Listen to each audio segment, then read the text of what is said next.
আঙ্গুল উঁচু করে বলছে এই রাজাকারের বাচ্চারা। তো এগুলি হলো ফাজলামি, বুঝলেন? এটি হচ্ছে যে ভোট এবং ৭১ এই বিষয় নিয়ে আমরা কথা বলবো। আজকে তারেক রহমান এবং মির্জা ফখরুল দুজনেই কথা বলেছেন শ্রীকৃষ্ণের সম্ভবত জন্মদিনের কোনো একটি অনুষ্ঠানে, সেই উপলক্ষে অনুষ্ঠান হয়েছে। সেখানে মির্জা ফখরুল একটা কথা বলেছেন যে ৭১কে ভুলিয়ে দেওয়ার অপচেষ্টা হচ্ছে, এ বিষয়ে সবাইকে ঐক্যবদ্ধ হবে। প্রশ্ন হচ্ছে যে মানে কেউ চাইলে কি ৭১কে ভুলিয়ে দেওয়া সম্ভব? ওই যে what Bengal things today, Gokhale একটা কথা বলছিল, rest of India things tomorrow. আচ্ছা, এই কথাটা আমি ৮ মাস আগে বলছি, যে কথাটা জনাব ফখরুল সাহেব আজকে বললেন। আমি ওনার প্রতি শ্রদ্ধা রাখেই বলছি, এত দেরিতে কেন? আচ্ছা, what is the principal contradiction of this day in Bangladesh? বাংলাদেশের আজকের দিনে প্রিন্সিপাল কন্ট্রাডিকশন কি? ৪৭ সনের প্রিন্সিপাল কন্ট্রাডিকশন ছিল মুসলমানদের একটা দেশ পাকিস্তান হবে কি হবে না। আচ্ছা, যুদ্ধে আমরা জয়লাভ করবো না এটা ইউনাইটেড ইন্ডিয়া থেকে যাবে। আমাদের পূর্বপুরুষরা, এটা ছিল প্রিন্সিপাল কন্ট্রাডিকশন। হাত মে বিড়ি মুখ মে পান লড়কে লেঙ্গে পাকিস্তান। ৭১ সনে আমাদের প্রধান কন্ট্রাডিকশন ছিল যে মুক্তিযুদ্ধ জয়লাভ করবে, বাঙালির একটা জাতিরাষ্ট্র হবে, ১০০০ বছর পরে স্বাধীন রাষ্ট্র হবে, নাকি এটা আবার পূর্ব পাকিস্তানি থেকে যাবে। This was the principal contradiction of a nation, এবং যে কারণে যুদ্ধ হয়েছিল। আজকের যারা মনে করতেছে যে নির্বাচন হওয়া না হওয়াটা আসল কন্ট্রাডিকশন, এটা আসলে না। আসল কন্ট্রাডিকশন হলো যারা ৫ই আগস্ট ঘটাইছে এরা বহুরূপী। আমি আবারও বলছি, এরা বহুরূপী। এদের ভিতরে এক কথা ছিল, বাহিরে এক কথা। এক সময় প্রমাণিত হবে যে এদের মধ্যে অনেকেই ছিল যাদেরকে মুনাফেক বললেও কম বলা হবে।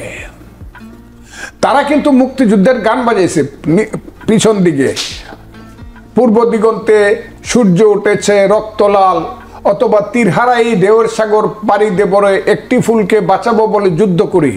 এবং এই যে বাংলাদেশে সবচেয়ে খারাপ মানুষটা খারাপ কাজ করে গেছে, তার কথাও বাজাইছে, এবারের সংগ্রাম আমাদের মুক্তির সংগ্রাম, এইগুলো বাজাইছে। মানুষ এইটা নিয়ে কোনো যে এই দেশ পাকিস্তান হবো না ইন্ডিয়া হবে না বাংলাদেশ থাকবে, এইটা নিয়ে কোনো চিন্তাই করে না। চিন্তা ছিল তো মানুষের একটা, এই যে এরা বাটপাররা স্লোগান দিছিল, আমি আজকে বললাম কথাটা, স্লোগান দিছিল এক দফা এক দাবি, শেখ হাসিনা কবে যাবি।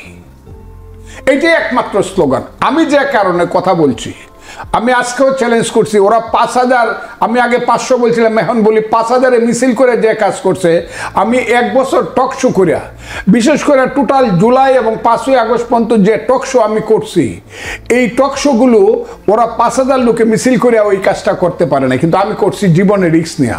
আমি আমার স্ত্রীকে বলছি তুমি বিধবা হবা, আমার সন্তানদেরকে ডাইকে বলছি তোমরা একজন ব্যারিস্টার হইছো, আরেকজন এমএতে পাস করছো, তোমরা কিন্তু এতিম হইবা, মাকে নিয়ে থাকবা, আমি কিন্তু মারা যাব। কিন্তু আমি শেখ হাসিনা সরকারের উৎখাত চাই।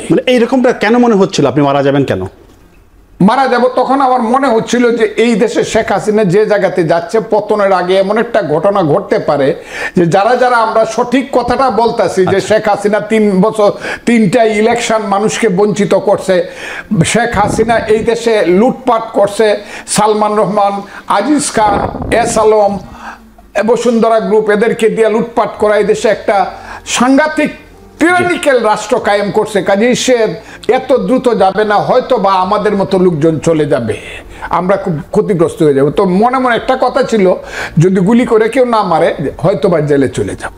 আমার কথাটা খুব ক্লিয়ার বলছি। কিন্তু আজকে কিন্তু সব সময় মনে হয় এইভাবে কেউ আমাকে হাসিনার সময়ে এইভাবে হুমকি দেয় নাই, যে হুমকিটা আজকে এই ছেলেরা দিচ্ছে এনসিপির থেকে, যে ফজলুর রহমানকে আমরা মব জাস্টিসের মাধ্যমে শিক্ষা দিব, এবং ফ্রান্স থেকে ২-৩ জন বিদেশি থেকে সাংবাদিকে বলতেছে ফজলুর রহমানকে খুন করে ফেলো। এই হুমকিটা কিন্তু শেখ হাসিনার আমলে আমার উপরে ছিল না। আমি যে কারণে বলতেছি, কাজে আমি বলছি এইখানে ওই যে ঘটনা ঘটার পরেই শিবিরের মিটিংয়ে গিয়া সার্জিস আলম বলল যে শিবির ছিল আমাদের আন্দোলনের ব্যানগার্ড। আমার তো মাথাটা ওই দিনই গরম হয়ে থাকে। কয় কি জামাত ইসলামরা বলল আমরা এই আন্দোলন পরিকল্পনা করে করছি, এবং আমেরিকাতে গিয়া আমাদের যিনি আজকে প্রধান উপদেষ্টা জনাব ইউনূস সাহেব, আমি যাকে বলেছি 10টা তৃতীয় বিশ্বের 10টা রাষ্ট্রের প্রধানমন্ত্রীর চেয়ে উনি লম্বা উঁচু, সেই লোকটি গিয়া বলে মিটিকুলাস কি ডিজাইন, মিটিকুলাস ডিজাইন, এবং এইটা এখন প্রমাণিত হচ্ছে। এখন এটা বোঝা যাচ্ছে যে 5ই আগস্টের ঘটনাটা একদল জামাত যারা ঘটাইছে, জামাত শিবির এবং এই ছেলেরা যে কারণে ঘটাইছে তার প্রথম এবং প্রধান কারণ হলো এরা 71 মানে না। প্রথম তো একদম নিগেট করে গেছে 47 আর 24, 71 হলো ভাইয়ে ভাইয়ে ঝগড়া, আমি খুব ক্লিয়ারলি বলছি, এবং 71 হলো পাশের দেশ আমার ষড়যন্ত্র করে ভাইয়ে ভাইয়ে গুলমাল লাগাইছে, কাজে 71 ঠিক না।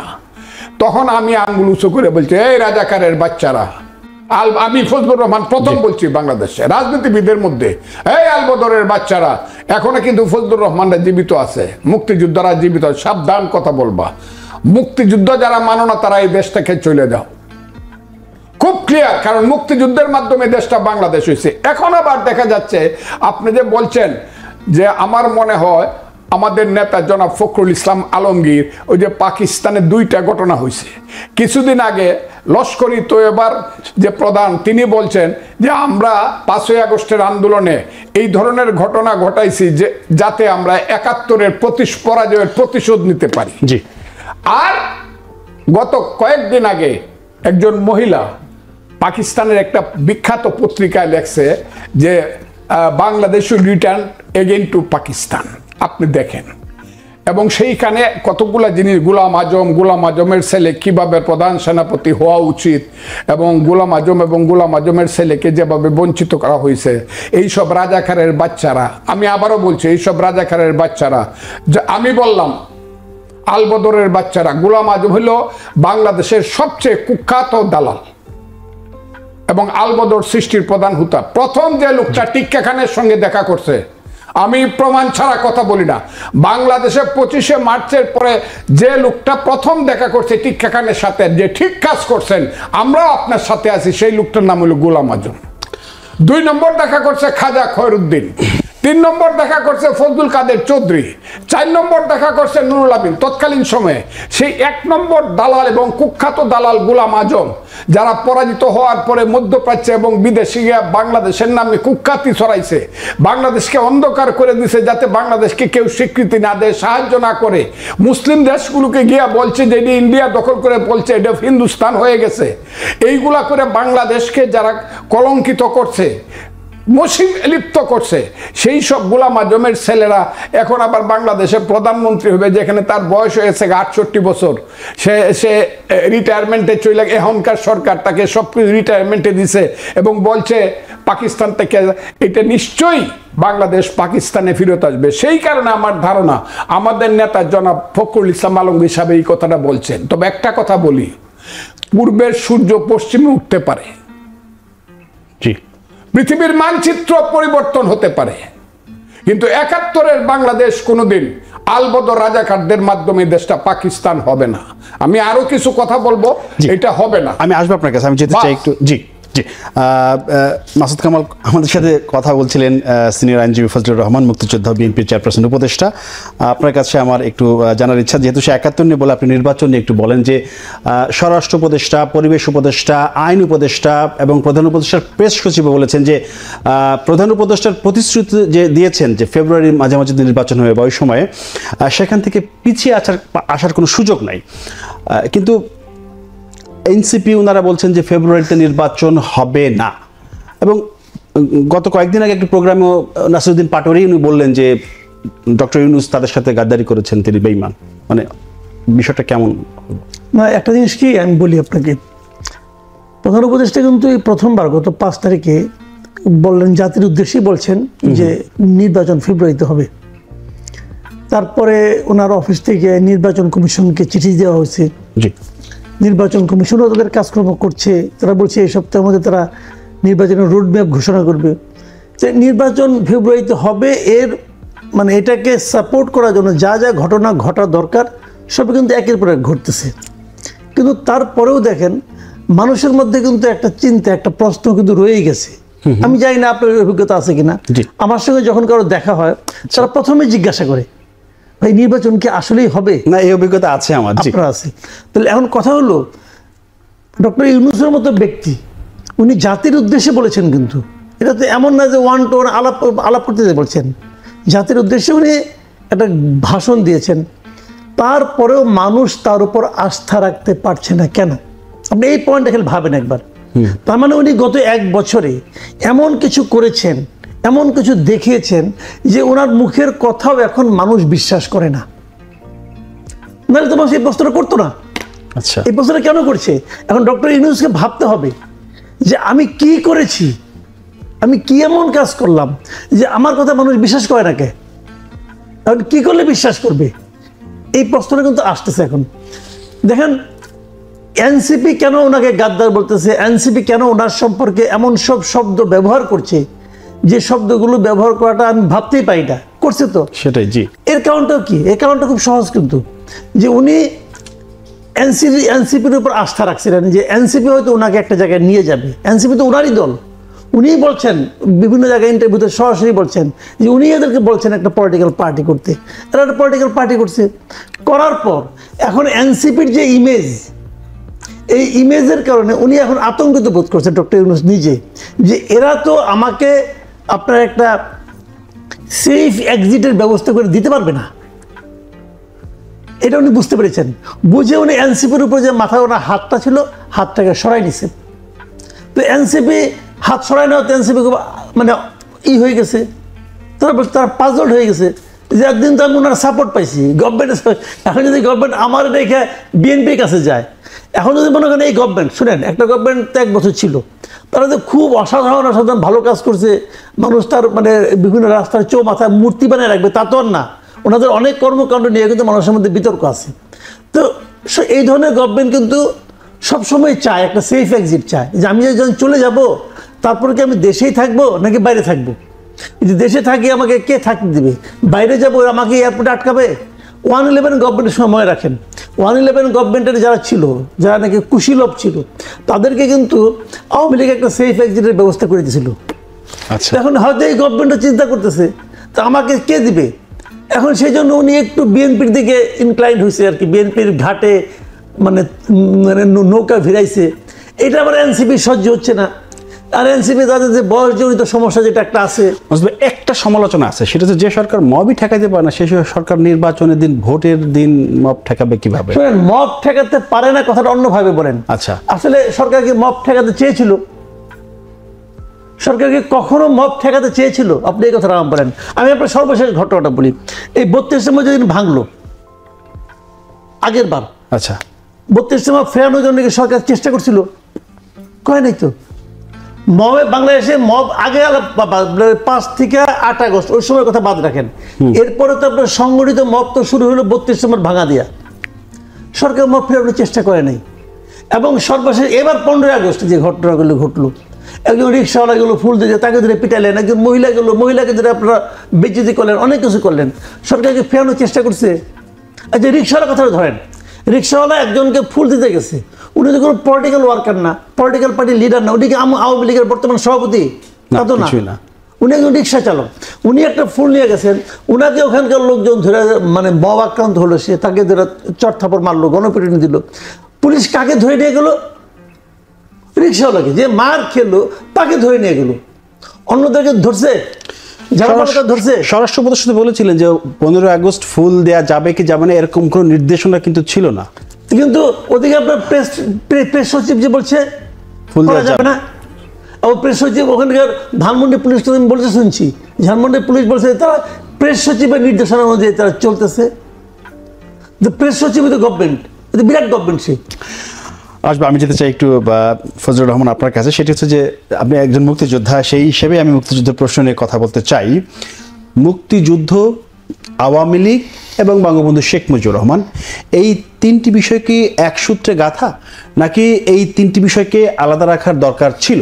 প্রশ্নটা এজন্যই করছি যে স্বাধীনতা পূর্ববর্তী এবং স্বাধীনতা পরবর্তী বঙ্গবন্ধুর যে ভূমিকা, সেই ভূমিকাকে এই 24-এ এসে নতুন করে বয়ান দেওয়া হচ্ছে, নতুন ন্যারেটিভ তুলে ধরা হচ্ছে। এইটার জন্য কি শেখ হাসিনা একাই দায়ী না আওয়ামী লীগ পুরো দায়ী? আপনি খুব একটা কঠিন প্রশ্ন করেছেন। এক হলো মুক্তিযুদ্ধ, 2 বঙ্গবন্ধু, 3 আওয়ামী লীগ, এই 3টা কথা আপনি জিজ্ঞাসা করছেন। এর আগে আরেকটা কথা আছে, সেটা হলো স্বাধীনতা সংগ্রাম। স্বাধীনতা সংগ্রামে নির্যাস হইল মুক্তিযুদ্ধ 9 মাস। কেন আমরা 9 মাসকে মুক্তিযুদ্ধ বলি, এর আগেরটাকে কিন্তু মুক্তিযুদ্ধ বলি না, কারণ জমিটা আমারই ছিল। 9 মাসে এই জমিটা CSRS আমার ছিল এবং আমরা এটা মুক্ত করছি 9 মাসে। আমরা করেছি নতুন যে মুক্তিযুদ্ধ, আর হলো স্বাধীনতা সংগ্রাম। স্বাধীনতা সংগ্রামের কিন্তু বাঙালির 1000 বছরের স্বাধীনতার সংগ্রাম। এই বাংলায় ছিল পৃথিবীর শ্রেষ্ঠ দেশের একটা, এইগুলো আমি বলবো না, আপনি সময় হবে না, কেউ শুনতেও চায় না। পৃথিবীর একটা শ্রেষ্ঠ দেশ, যে কারণে বলা হতো সোনার বাংলা। এখানের কাপড়, এখানের ফল, এখানের ধান, এখানের পাট, এগুলা সারা পৃথিবীর জন্য। দক্ষিণ পূর্ব এশিয়া একটা মাত্র টাকার কারখানা ছিল, টাকা চাপানো দিল মহাতব চাঁদ জগৎ শেঠ। এ হলো বাংলা। সেই বাংলাকে লুণ্ঠন করার জন্য ব্রিটিশরা, আমি সব মুঘল পাঠান বাদ দিলাম, ব্রিটিশরা আসলো। ব্রিটিশরা এসে মীর জাফরের কেস কনভিন্স করলো মীর জাফরের বিশ্বাসঘাতকতায় এবং রবার্ট ক্লাইভের চক্রান্তে এবং ব্রিটিশদের চক্রান্তে, ইস্ট ইন্ডিয়া কোম্পানির চক্রান্তে বাংলা পরাধীন হয়ে গেল তখনকার মতো করিয়া। 1757 সনের সেই যে বাংলা পরাধীন হয়ে গেল, পরাধীন হওয়ার পরে একে একে দেখা গেল 1773 সনে দুর্ভিক্ষ হইল, মহা দুর্ভিক্ষ, 1/3 লোক মারা গেল। অনেকে বলে 74-এ অনেক দুর্ভিক্ষ হয়েছে, কিন্তু 1/3 লোক মারা গেল 1773 সনে। 57 সনে ব্রিটিশরা দেশ নিল, আর 73 সনে 1/3 লোক বাংলায় মারা গেল, মহামন্বন্তর। ঠিক আছে, সেই ব্রিটিশরা যে শোষণ করতে করতে তারা টাকা নিয়ে গেল, গোল্ড নিয়ে গেল স্টিমারে এবং লন্ডন শহর করলো। তারাই এত বড় পৃথিবীর শ্রেষ্ঠ দেশ হলো, এটা কিন্তু বাংলার সম্পদের একটা বিরাট অংশ আছে। সেই বাংলা যে দরিদ্র হলো, দরিদ্র হওয়ার পর কি হইলো, নীল সাহেবরা আসলো, নীল চাষ করাইলো, অত্যাচার করলো, খাজনা দেও, টাকা দেও, পয়সা দেও। এই অত্যাচারে জর্জরিত হয়ে বাংলার মুসলমান মায়েরা নামাজ পড়ে খুদার কাছে বলেছে, হে খুদা, আমাদের কেমন সন্তান দাও, যে সন্তান বিদেশিদের হাত থেকে আমাদেরকে স্বাধীনতা দিবে। বাংলার হিন্দু মায়েরা সন্ধ্যাবেলায় তুলসী তলায় গিয়ে ভগবানের কাছে প্রদীপ জ্বালিয়ে বলেছে, হে ভগবান, আমাদেরকে এমন অমৃতের সন্তান দাও, যে সন্তান আমাদেরকে স্বাধীনতা দিব। বিদেশিদের অত্যাচারে আমাদের মায়েরা বোনেরা সারা জীবন বলেছে, ছেলে ঘুমালো, পাড়া জোড়ালো, বর্গিল দেশে, বুলবুলিতে ধান খেয়েছে, খাজনা দেব কিসে। এই নারায়ণগঞ্জ পর্যন্ত আসতো বর্গিরা, ওই বার্মিজ যাদেরকে এখন আমরা কি বলি বার্মা, এদেরকে তারা নারায়ণগঞ্জ পর্যন্ত নৌকা নিয়ে এসে ধান কাটতে নিয়ে যেত, মেয়েদেরকে ধরে নেয়। এগুলো পড়েন, সোনারগাঁও যখন রাজধানী ছিল। সেই যে বাঙালি জাতি, সেই বাঙালি জাতির মুক্তি সংগ্রামের পরতে পরতে অনেকেই নেতৃত্ব দিছে, কিন্তু শেষ নেতৃত্বটা যিনি দিছেন, মুক্তি সংগ্রামের শেষ খেলার যে ক্যাপ্টেন, যেখানে বাঙালি জয়লাভ করলো, ওয়ার্ল্ড কাপ পাইলো, শেষ খেলার ক্যাপ্টেনের নাম হলো শেখ মুজিবুর রহমান। এটা যদি কেউ স্বীকার না করে, সে ইতিহাস মানে না, অথবা সে শেখ মুজিবুর রহমান বা তার প্রতি তাদের জিজ্ঞাসা আছে। কিন্তু মুক্তিযুদ্ধের ফাইনাল খেলার ক্যাপ্টেনের নাম শেখ মুজিবুর রহমান। আমি বিএনপি করে কথাটা এই কারণে বলতেছি যে আমি কথাটা 3 বার বলছি আমাদের নেত্রী, দেশ নেত্রী খালেদা জিয়ার সামনে। ওই ইঞ্জিনিয়ার্সে যখন 16ই ডিসেম্বরে বিজয় দিবস পালন করে, আমি প্রধান বক্তা, উনি প্রধান অতিথি, আমি বলছি, আমার কথাটা শোনেন আপনি। আর রাজনৈতিক নেতাদের মধ্যে মৌলানা ভাসানী, তারও আগে শেরে বাংলাকে ফজলুল হক হুসেন শহীদ, কিন্তু মৌলানা ভাসানী ডাইরেক্ট মুক্তিযুদ্ধের নেতাদের একজন, এমনকি বঙ্গবন্ধুর মাথার উপরে থেকে 57 সন থেকে এই কথাটা বইলা, কিন্তু লিডার ছিল পরবর্তী বঙ্গবন্ধু। আর যখন মুক্তিযুদ্ধ শুরু হইল, তখন সেনাবাহিনী প্রথম দিন বাংলার সেনাবাহিনী যুদ্ধ শুরু করলো। ওই পিলখানাতে বলেন, আর রাজারবাগে বলেন, আর জিয়াউর রহমানের সেই 27শে March, I Major Zia do hereby declare the independence বলেন, on behalf of our great leader Bangabandhu Sheikh Mujibur Rahman, সেই খালেদ মুশারফের, মেজর হায়দারের ইতিহাস আমি আজকে বাঙালি জাতিকে বলবো, হে বাঙালি জাতি, ঘুমায় থাকো কেন, পরাধীন হয়ে যাবা। আমি বলবো, হে বাঙালি জাতি, তোমাদেরকে আমি হাত জোর করে অনুরোধ করি, ঘুম থেকে উঠিয়া ফজরের যখন আসসালাতু খায়রুম মিনান নাওম আযান পড়বে, তখন তুমি নামাজে যাও, কোরআন শরীফ পড়ো, তারপরে ঘরের মধ্যে মুক্তিযুদ্ধের গানটা বাজাও। তীরহারাই ঢেউর সাগর পাড়ি দিব রে, পথের ক্লান্তি ভুলে স্নেহ বরা কুলে তবু মা গো, বলো কবে শীতল হব, কত দূর আর কত দূর বলো মা, বাংলার সন্তান চলো সমানে সমান। আমি কালকে মেজর হায়দার বীরুত্তম যে 35,000 মুক্তিযোদ্ধা তৈরি করেছিল ঢাকা সহ কুমিল্লা সহ সমস্ত এলাকাতে, যে সবচেয়ে বড় লিড করেছে খালেদ মুশারফের নেতৃত্বে, মেজর হায়দারের সেই দুর্ভাগ্যজনক ইতিহাস পড়ে আমার চোখের পানি আসতেছে। আমি সবাইকে বলবো, বাংলাদেশের যত মুক্তিযুদ্ধের বই যে এলাকাতে হয়েছে আবার পড়েন আপনারা। আর আজকের প্রজন্মকে আমি, হে বাবারা, হে আমার ছেলেরা নাতিরা, তোমরা মুক্তিযুদ্ধের বই পড়ে দেখো। এত বড় ইতিহাস শুধু বাঙালি জাতি না, পৃথিবীর কোন জাতির ইতিহাসে 9 মাসে এত যুদ্ধ, এত রক্ত কোনোদিন হয় নাই যেটা মুক্তিযুদ্ধ হয়েছে। এখন এই আলবদর রাজাকারের বাচ্চারা বলবে দেশে কিছুই হয় নাই, আর আমরা বলবো হা হা হা আলবদর রাজাকারের বাচ্চাদের স্লোগান দিব। নো, এই দেশে মুক্তিযুদ্ধ থাকতে হবে, 71 থাকতে হবে এবং থাকবে ইনশাল্লাহ। আমি কথাটা এটা বলছি। মাসুদ কামাল, আমি বিরতি নিব, তার আগে একটু আপনি বলবেন যে হোসেন শহীদ সোহরাওয়ার্দী, শেরে বাংলাকে ফজলুল হক, মাওলানা ভাসানী, বঙ্গবন্ধু শেখ মুজিবুর রহমান এবং জিয়াউর রহমান, আমরা এই মানুষগুলোকে কেন আলাদা রাখতে পারছি না? কেন এখনো এদেরকে নিয়ে আমরা বিতর্ক করছি? ছোট করে চাই বলে সবার একটা ধান্দা আছে রে ভাই। সবাই কিন্তু যার যার জায়গায়, যার যার যোগ্যতায়, যার যার কাজের মাধ্যমে তারা কিন্তু আমাদের এই দেশের ইতিহাসে তাদের নাম আছে। কিন্তু একজনের সঙ্গে একজনের নাম বললে, আপনি যখন একজনকে প্রশংসা করবেন তখনই আরেকজনের নাম আনতে হবে কেন? আপনি ধরেন একটা ছোট্ট উদাহরণ দেবেন, আমরা যখন বিভিন্ন জায়গায় খাই না, মনে করেন একটা রেস্টুরেন্টে আপনি খাইছেন, ওই রেস্টুরেন্টে খাওয়াটা খুব ভালো, যে আপনি বললেন যে ভাই অমুক রেস্টুরেন্টে খাইছেন, রেস্টুরেন্টে খাওয়া খুব ভালো, আমি সঙ্গে সঙ্গে বলা শুরু করে দিই এইটা আর কি, আপনি ওইটার কথা বললেন না, কাল যাকে আপনি খাওয়াইলাম আমার একটা রেস্টুরেন্টের কথা। আরে ভাই কালকে আলাপ তো হচ্ছে না, আজকে আলাপ হচ্ছে। আজকে আলাপ একজনকে তুলে আরেকজনকে খাটো করে ছোট করে দেখানোর যে প্রবণতাটা আমরা দেখতে পাচ্ছি এখন, এটা ভালো না। যখনই মুক্তিযুদ্ধের কথা উঠতেছে, ভাই মুক্তিযুদ্ধের মহানায়ক হলো বঙ্গবন্ধু শেখ মুজিবুর রহমান, এখানে আর কোনো আলাপ নাই। এখন ওনাকে কতভাবে খাটো করা যায় এই প্রজেক্টে সবাই মাঠে নামছে। কেন? যে ওনাকে খাটো করতে পারলে তারপরে আস্তে আস্তে মুক্তিযুদ্ধটাকেও খাটো করা হবে। এখন মুক্তিযুদ্ধের শহীদের সংখ্যা নিয়ে আলোচনা হচ্ছে। একজন তো এক পাগল ছাগল থেকে বিকৃত মস্তিষ্ক ব্যক্তি, সে দাবি করে বসছে 2000 বসছে। তো এখন ও চায় যে সবাই আলোচনা করুক, ও কিন্তু এটাই চায়, ওর লক্ষ্য কিন্তু আর কিছু না। আচ্ছা, ওর লক্ষ্য এটা আলোচনা হোক। ভাই ওই সংখ্যা নিয়ে আলোচনা কেন করবো আমরা? যেটা নাকি ডিসাইডেড জিনিসটা, ও একটা আজগুলোর মতো, ও মানে একটা উন্মাদ লোক, সে কি বললো না বললো তো কি আসে যায়। কিন্তু আমাদের জাতি হিসেবে আমরা এমন একটা জায়গায় আছি যেটা নিয়ে আমাদের আলোচনা করতে হবে, আমাদের আর কাজ নেই, আর কাজ আছে। এখন বঙ্গবন্ধু শেখ মুজিবুর রহমান, ওনার মুক্তিযুদ্ধের যে অবস্থান, আচ্ছা উনি যখন মুক্তিযুদ্ধ শুরু করছেন, যার যার অবস্থান তার তার কাছে। এই মুক্তিযুদ্ধে কি ভাষা নিয়ে সাপোর্ট ছিল? ভাষা নিয়ে মুক্তিযুদ্ধ অংশ নিয়েছিল? ভাই এগুলি এখন তা মানে কি ভাষা নিয়ে আলাদা একটা স্ট্র্যাটেজি ছিল। এখন এটা কিন্তু কম্পেয়ার করার কোনো জায়গা না। কম্পেয়ার আপনি করবেন কেন? যার যার অবস্থান তার তার। সৌরভ যখন মারা গেছেন, এখন ওটাও এর মধ্যে আনতে হবে কেন? শেরে বাংলা যখন মারা গেছেন, এর মধ্যে আনতে হবে কেন? এই যে আনার যে প্রবণতাটা, এইটা হলো মতলব। এই মতলবের মূল লক্ষ্যটা হলো যে মুক্তিযুদ্ধটাকে কিভাবে ডিফেম করা, মুক্তিযুদ্ধটা কিভাবে মানে কম করা যায়, মূল্যায়ন মানে করা যায়, কিভাবে এটা বলা যায় যে মুক্তিযুদ্ধ আসলে কেউ মানে আসলে মুক্তিযুদ্ধ হয়ই নাই। আমি একটা খালি সিঙ্গেল একটা কথা বলি, ছোট একটা কথা বলি। ওই যে প্রথম যখন ওই উন্মাদ বললো না যে 2000 লোক মারা গেছে, এটা শোনার পর একজন আমাকে বলতেছে যে 90,000 পাকিস্তানি মিলা মাত্র 2000 বাঙালিকে মারলো। তো ওদের তো ওই সময় ওদের যে বিভিন্ন গাড়িটারি চলছে, ওদের পেট্রোলের খরচ ওদের মধ্যে ওঠে নাই। কারণ উল্টা ওরা দাবি করতে পারে যে আমরা তো আসলে আমাদের তোমরা ক্ষতিপূরণ দাও, এত টাকা খরচ করে 9 মাস তোমাদের এখানে থাকলাম, মাত্র 2000 মারলাম। তো এইগুলি হলো ফাইজলামি, বুঝলেন?